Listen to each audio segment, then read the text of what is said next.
Olá, pessoal! Vamos juntos dar continuidade ao estudo do processo coletivo. Este é o nosso terceiro e último encontro sobre o tema, e eu vou conversar com vocês sobre a ação popular e o mandato de segurança coletivo. E aí a gente vai fechar com chave de ouro o estudo das ações coletivas, tá certo? Então, vamos juntos. Pessoal, ação popular. Vocês estudaram em direito constitucional, mas aqui no processo coletivo nós precisamos analisar as regras específicas, as regras processuais. Quando a gente estudou a parte geral do processo coletivo, vimos diversas regras e essas regras podem ser aplicadas ao processo da ação popular. Perfeito? A ação popular também faz parte do microsistema de tutela coletiva, então há interseção entre os diplomas. Só que aqui nós temos algumas nuances, algumas especificidades, muita jurisprudência envolvendo o tema, então a gente precisa ter cuidado e estudar com calma, porque isso vai estar em sua prova. Perfeito? A gente sabe que a ação popular está regulamentada na Constituição, é um instrumento com previsão constitucional, e em nível infraconstitucional, a ação popular está regida pela Lei 4717 de 65. A ação popular, pessoal, é um instrumento muito interessante, porque é um instrumento de participação popular, então representa aí um instrumento importante de democracia participativa. Ao cidadão foi otorgada a possibilidade de controlar os atos da administração pública. Então, veja a importância. E a lei diz o seguinte, lei e Constituição. Através da ação popular, a gente pode tutelar alguns direitos difusos. Por que eu estou fazendo essa observação? Se a gente for analisar, o objeto aqui é mais restrito quando comparado às outras ações coletivas, que a gente estudou juntos o seguinte: as ações coletivas podem tutelar direitos individuais homogêneos, direitos coletivos de sítio e distrito. Aqui na ação popular, a gente está tratando de um rol de direitos difusos, perfeito? E a lei de ação popular diz o seguinte: nós podemos proteger, por meio da ação, o patrimônio público. Só que a Constituição vai além e diz, olha, nós podemos proteger o patrimônio público, e aqui eu vou incluir o patrimônio histórico e cultural, mas também posso proteger, por meio da ação popular, a moralidade administrativa e o meio ambiente. Então, o Constituinte ampliou o objeto, a gente pode tutelar esses direitos difusos, mas não restritos ao patrimônio público. A gente pode também proteger a moralidade administrativa e o meio ambiente. E quando eu estou falando de patrimônio, você pode estar se perguntando, de que entidades a lei está falando? O patrimônio de quais órgãos, de quais entidades pode ser considerado patrimônio público? A lei nos explica. Tá? Eu vou trazer para vocês, eu vou colocar o slide na tela, para que a gente leia juntos a redação do artigo 1º caput e parágrafo 2º da Lei de Ação Popular. Patrimônio público, pessoal, compreende o patrimônio da administração pública direta e indireta, das sociedades mútuas de seguro, nas quais a União representa os segurados ausentes, das empresas incorporadas ao patrimônio dos entes políticos, e prestem bastante atenção nas duas próximas categorias de pessoas jurídicas. Patrimônios ou fundações, para cuja criação ou custeio o Tesouro Público haja concorrido ou concorra com mais de 50% do patrimônio ou da receita ano. Então, se eu precisei, para criar determinada fundação, por exemplo, utilizar o patrimônio público, o Tesouro Público, e essa participação é de mais de 50% do patrimônio daquela entidade, eu vou considerar que, sendo redundante, o patrimônio dessa entidade é patrimônio público. Diferente da situação, quando a participação do Tesouro Público é de menos de 50%, ou então o poder público apenas está subvencionando determinada entidade. Então, veja o que a lei diz. O patrimônio público compreende o patrimônio de pessoas jurídicas ou entidades subvencionadas pelos cofres públicos e instituições ou fundações, para cuja criação ou custeio o Tesouro Público concorra com menos de 50% do patrimônio ou da receita anual, apenas em relação às contribuições dos cofres públicos feitas a tais pessoas jurídicas. Então, se a gente for pretender, por meio da ação popular, a declaração da invalidez de um ato lesivo, esse ato lesivo teve uma repercussão patrimonial, nesse caso aqui haverá um limite. Qual é o limite? A parcela de contribuição dos cofres públicos. Então, valores de natureza privada não serão afetados. a gente vai anular o ato lesivo.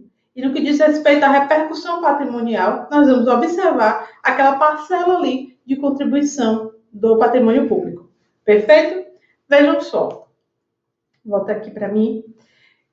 Quando a gente está falando aqui de nulidades, né, de atos que lesionam o patrimônio público, a gente se pergunta quais espécies de vícios podem acarretar a nulidade de um ato. E a lei também traz. Tá? A gente vai estudar cada um, mas de maneira geral, vocês têm que lembrar que são vícios que nulificam o ato. O de incompetência, o vício de forma, de inexistência dos motivos, ilegalidade do objeto e desvio de finalidade. Eu fiz um quadro comparativo, porque a gente vai observar os detalhes em relação a cada conceito. Alguns deles, quando vem em prova, acabam por confundir o candidato. Então, a gente vai novamente analisar juntos. Vejam só. A lei diz que são nulos os atos lesivos ao patrimônio público nos casos de incompetência. E quando é que a gente entende configurado o vício de incompetência? Quando o ato não se incluir nas atribuições legais do agente que o praticou. Então, a lei determina que este rol de atribuições compete a tal agente. Tá? As atribuições de um agente estão determinadas pela lei. Se ele pratica um ato que está fora das suas atribuições legais, aquele ato foi praticado com o vício de incompetência, nulo, portanto. Vício de forma. Se a lei determina expressamente que aquele ato só pode ser praticado daquela forma, observando aqueles requisitos, ela tem que ser observada. Tá? Então, o vício de forma consiste na omissão ou na observância incompleta ou irregular de formalidades indispensáveis à existência ou seriedade do ato. Se a lei determina determinados requisitos, foi ótimo, né? Se a lei traz um rol de requisitos para a prática daquele ato, eles devem ser observados. Caso contrário, haverá um vício de forma. Ilegalidade do objeto. O resultado do ato importa em violação de lei, regulamento ou outro ato normativo. Então, o ato foi praticado por um agente competente, foi praticado observando todas as formalidades, porém, o resultado dele, a prática dele, violou uma lei. Há uma ilegalidade do objeto. Inexistência dos motivos. Pessoal, para praticar um ato, nós precisamos de uma motivação, seja ela de fato, seja jurídica. Se a matéria de fato ou de direito em que se fundamenta o ato é materialmente inexistente ou juridicamente inadequada ao resultado obtido, nós temos o vício de inexistência dos motivos. Estas palavras aí são as palavras da lei, tá, pessoal? E elas vêm em prova. Então, vejam só. O administrador praticou um ato e disse: o motivo deste ato é a ocorrência de determinado fato ou a existência de determinado direito. Quando a gente vai analisar, identifica que não, é inexistente esse motivo de fato alegado. Ou então, é juridicamente inadequado ao resultado que foi obtido com a prática do ato. Estamos diante aí de um vício de inexistência dos motivos. Por fim, o desvio de finalidade, que se verifica quando o agente pratica o ato visando a um fim diverso daquele previsto, explícita ou implicitamente na regra de competência. Então, lembra que a gente falou que a lei traz ali as regras de competência e diz: o agente X é competente para praticar o ato Y. E a finalidade deste ato é Z.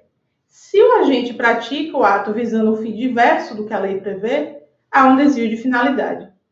Professor, a gente viu aí 5 exemplos de vícios. Mas se existir um outro vício que não se encaixa em nenhuma dessas espécies, eu não posso propor ação popular para tentar invalidar? Posso. A lei diz que se o vício não se inclui nessas hipóteses, o ato viciado será considerado anulável e não nulo. Mas a gente pode pedir a declaração, né, a anulação desse ato via ação popular. Perfeito? Tratando sobre o objeto da ação popular, a gente sabe que os atos administrativos, né, são, de maneira geral, o objeto da ação popular. Como eu falei no início, é um instrumento que visa controlar os atos da administração. Mas daí surgem alguns questionamentos. Uma lei não deixa de ser um ato, certo? Um ato que é normativo. Eu posso, por meio da ação popular, declarar a inconstitucionalidade de uma lei? Não, porque a lei não pode fazer as vezes de ADI. Então, o instrumento adequado para declarar a constitucionalidade ou inconstitucionalidade de uma norma, né, de uma lei ou de um ato normativo, é a ação direta de constitucionalidade e demais ações que as leis prevêem. Eu não posso utilizar a ação popular como sucedâneo de ADI. Mas o que acontece? A gente pode imaginar situações nas quais uma lei tem efeitos concretos e que foram praticados atos administrativos com base nessa lei. Existe a lei X, o administrador tomou por base essa lei para praticar o ato Y. Eu posso pedir ao juiz que declare a invalidade desses atos com base na inconstitucionalidade daquela norma? Sim, porque aqui eu estou tornando a inconstitucionalidade a causa de pedir e não o pedido. E o magistrado ele vai analisar de maneira incidental.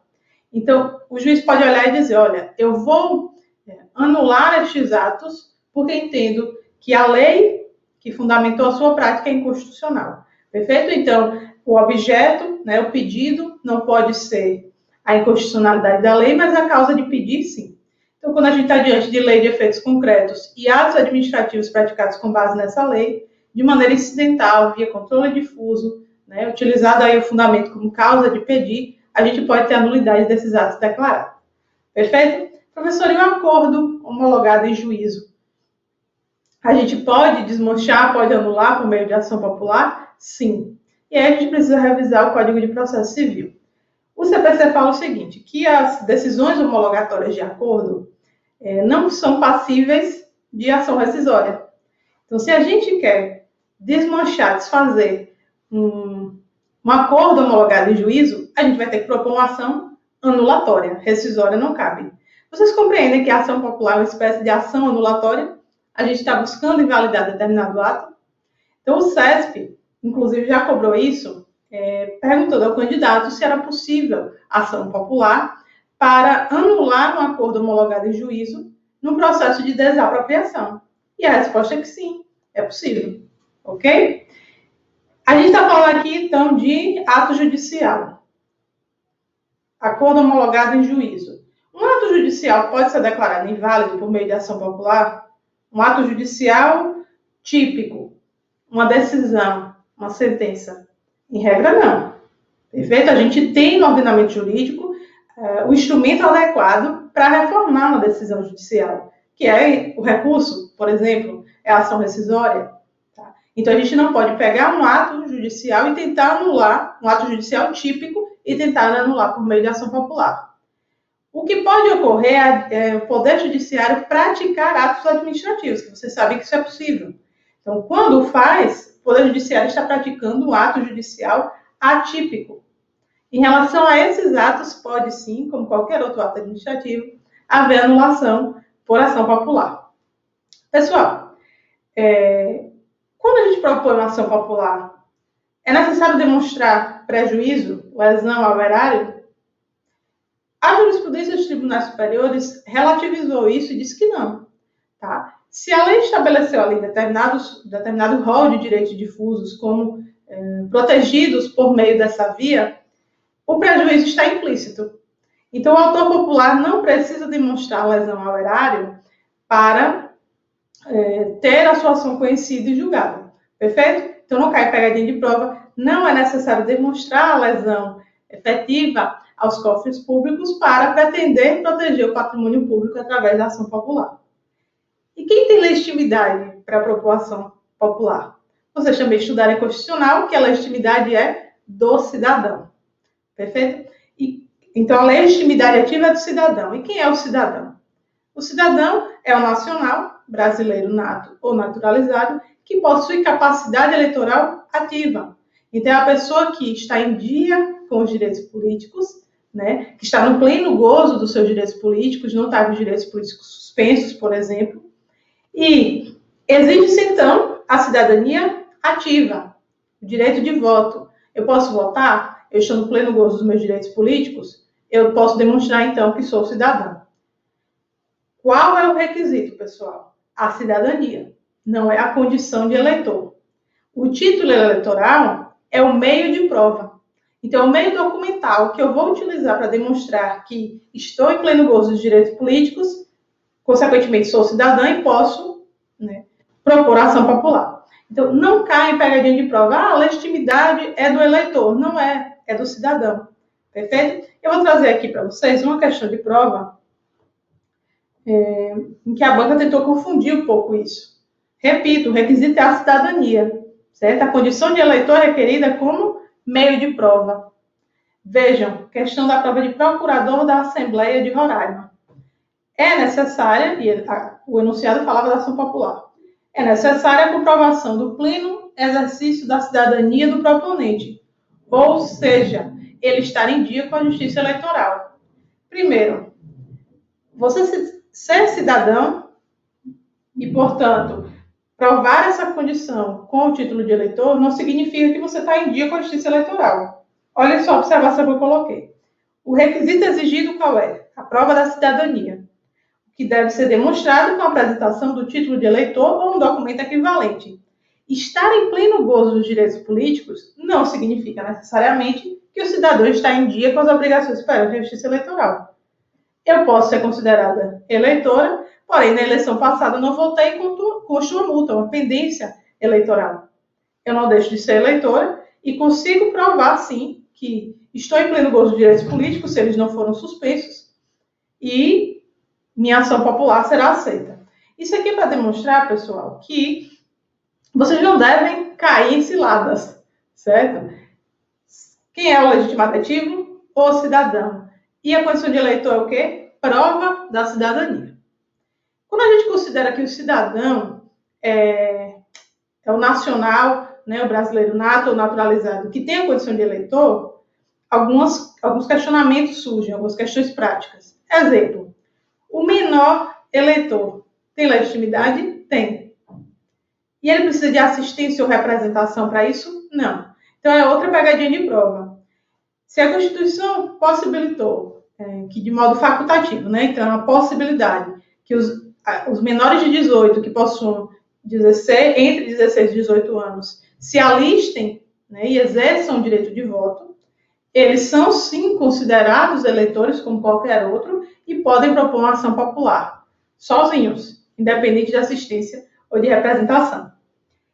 E o estrangeiro residente no país? A gente tem que ter cuidado.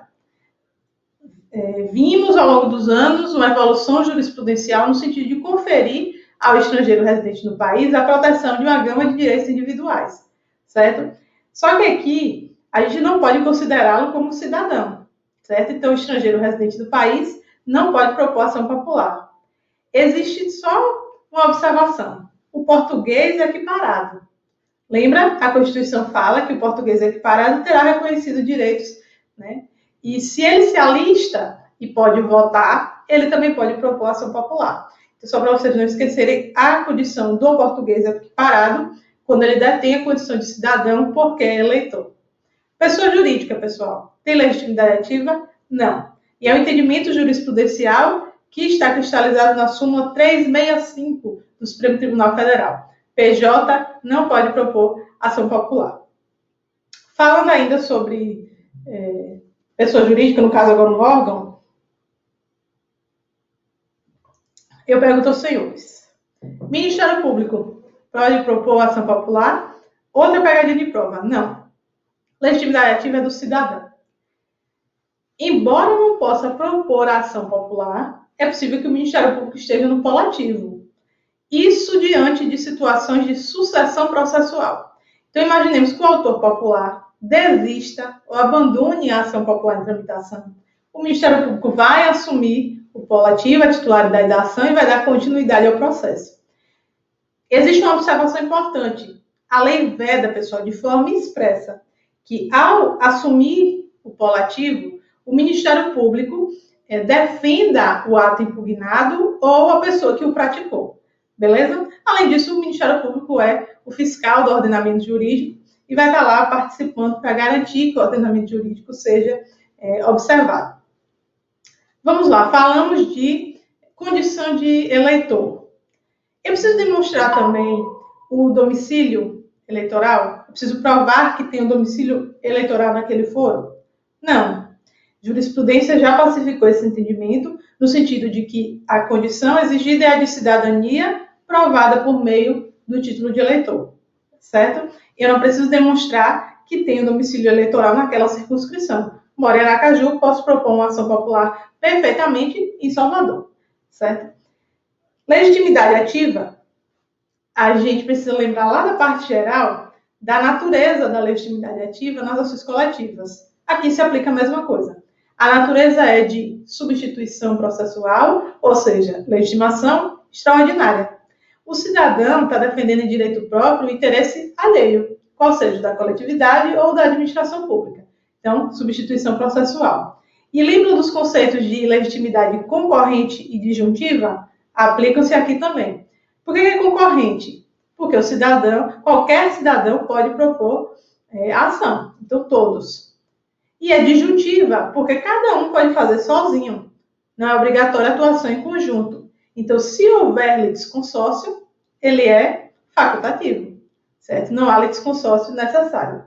É possível também que outro cidadão se habilite no curso do processo, né, como assistente do autor.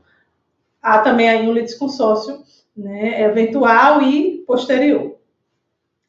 Eu preciso tratar com vocês de uma nomenclatura que talvez não seja conhecida por muitos, que é o da ação popular multilegislatária. Vejam só, quando há um dispositivo na lei orgânica do Ministério Público que atribui ao MP a possibilidade de propor uma ação civil pública para proteger o patrimônio público e a moralidade administrativa. Vocês estão reconhecendo? Parece ação popular, né? Então, a doutrina processual capitaneada aí pela Edvige Grinover, falou o seguinte: ora, a lei orgânica do MP está, então, ampliando a legitimidade para a ação popular. Está trazendo um co-legitimado, que é o Ministério Público.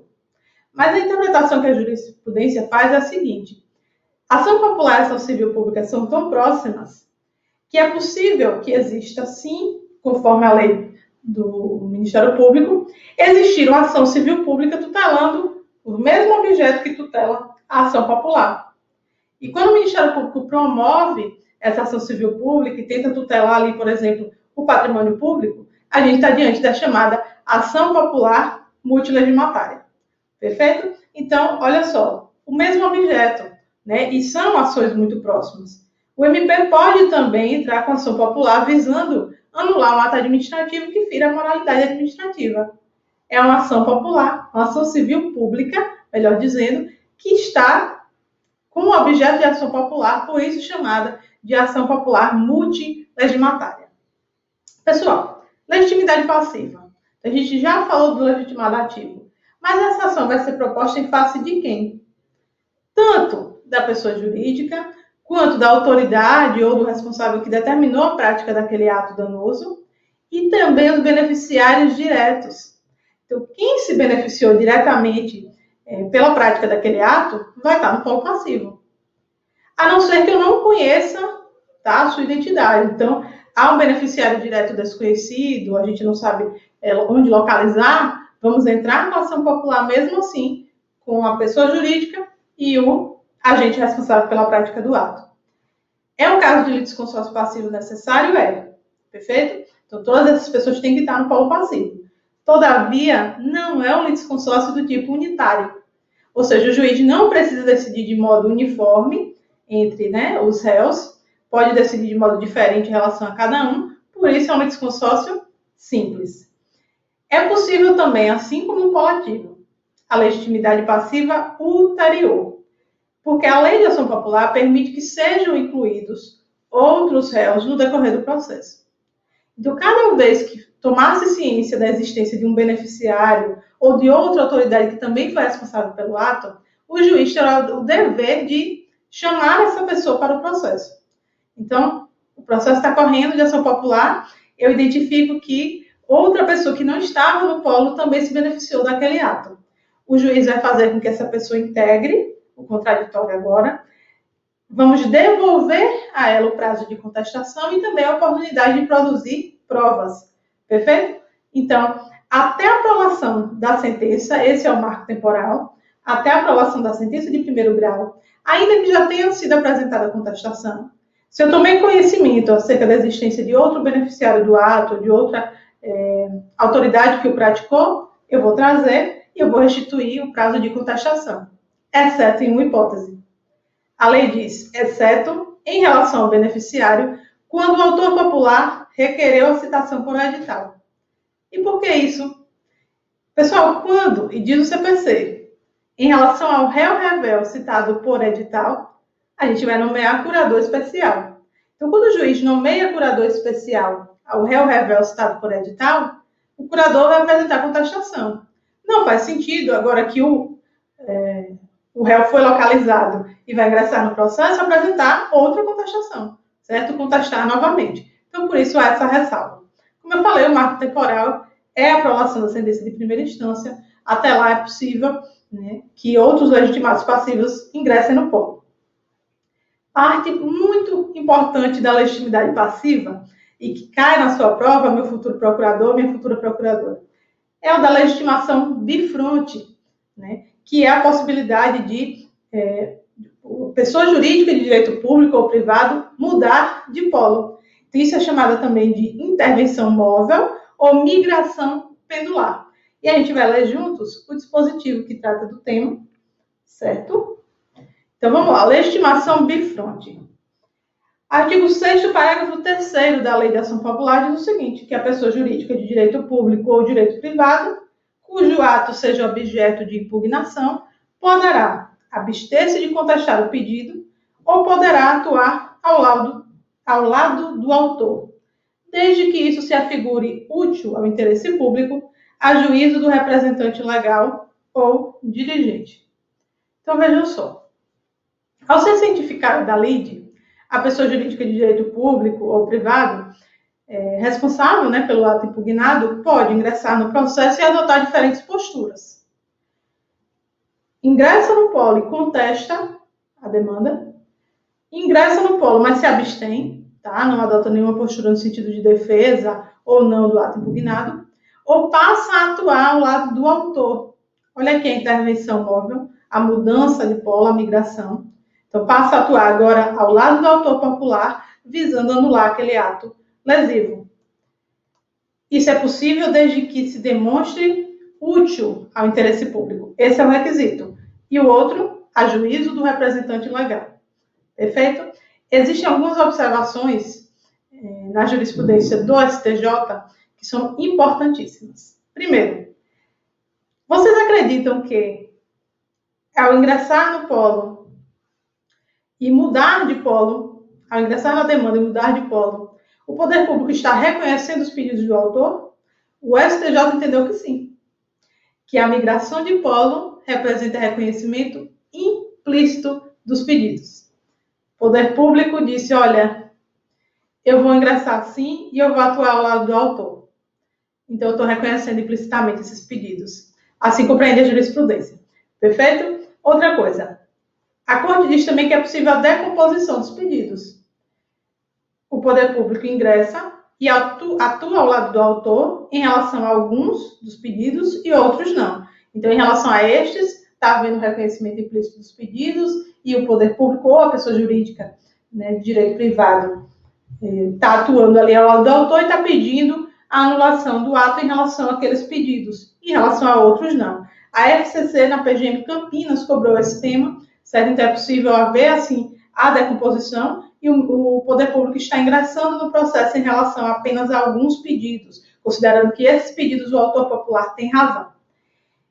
Outra coisa, não existe preclusão do direito, tá? Então, o poder público pode mudar de polo a qualquer tempo, ainda que já tenha contestado a própria ação. Contestou, mas depois verificou, o autor popular tem razão, eu quero mudar de polo. Isso também é possível. E é mais uma jurisprudência do STJ cobrada em prova. Perfeito? Vamos passar a estudar a competência, pessoal. Bom, a regra de competência, né, para processamento da ação popular, é identificada a partir da origem do ato impugnado e vai variar de acordo com a organização judiciária de cada estado. Qual é a regra? A competência do juízo de primeiro grau. Vai variar se é estadual ou federal em relação a cada autoridade ali que praticou o ato. Não há, então, foro por prerrogativa na ação popular. Tá? O juízo natural é o juízo de primeiro grau. Eu vou trazer para vocês aqui algumas questões de prova CESP que já tentaram confundir o candidato no sentido de afirmar que um ato praticado, pelo presidente da República, se o autor popular tentar a nulidade desse ato, a ação popular deveria ser julgada pelo Supremo. Olhem só, PGE Pernambuco, Ceará e Paraíba. De forma seguida, aí, né, sequencial, o CESP veio cobrando isso. Na hipótese de figurar o presidente da República no polo passivo de uma ação popular, a competência será do STF. Compete ao STF julgar a ação popular ajuizada contra o presidente da República. Na última assertiva, a mesma coisa. Não cai em pegadinha, CESP. Aluno do Revisão PGE não cai nessa. Ação popular, juízo de primeiro grau, tá? Não há prerrogativa de foro no caso da ação popular. E se o presidente da República, então, for, né, o autor do ato que se está buscando a anulação, ainda assim, a competência será do primeiro grau. Então, professora, não tem hipótese nenhuma que o Supremo julgue a ação popular? A gente já conversou sobre isso em outra aula e vai se aplicar aqui também. Então, lembra aquelas hipóteses do artigo 102? Se os membros da magistratura nacional forem interessados na condição de parte e estiverem impedidos de atuar, o Supremo vai sim, né, ter competência originária. E há outra situação que foi julgada recentemente pela Corte, que diz respeito aos atos do CNJ e CNMP. Então, atos praticados pelo CNJ e CNMP, né, relacionados às suas atividades fins, quem tem competência para julgar é o STF, inclusive em relação à ação popular. E existe mais uma situação bem específica, que já foi julgada pela Corte, ela traiu para si a competência, que tratou-se da análise de uma ação popular cujo pedido era próprio, na verdade, de um mandado de segurança coletiva. Então, lembrem dessa afirmação. Se na ação popular o pedido é próprio de mandado de segurança coletivo, a competência será do Supremo. Muita atenção, vejam o comando da prova. Se está cobrando de forma específica, né, esse precedente da Corte, vocês vão marcar que está correto. E qual era a situação? O caso envolveu a análise da legalidade da nomeação de um ministro de Estado. E foi proposta uma ação popular. A Corte disse, olha, esse pedido aqui é próprio de um mandado de segurança coletiva. Então, nós vamos atrair a competência. Tá certo? Vejam só. No próximo bloco de aula, nós vamos dar continuidade, finalizando o procedimento da ação popular e tratando sobre o mandado de segurança coletiva. Perfeito? Até já!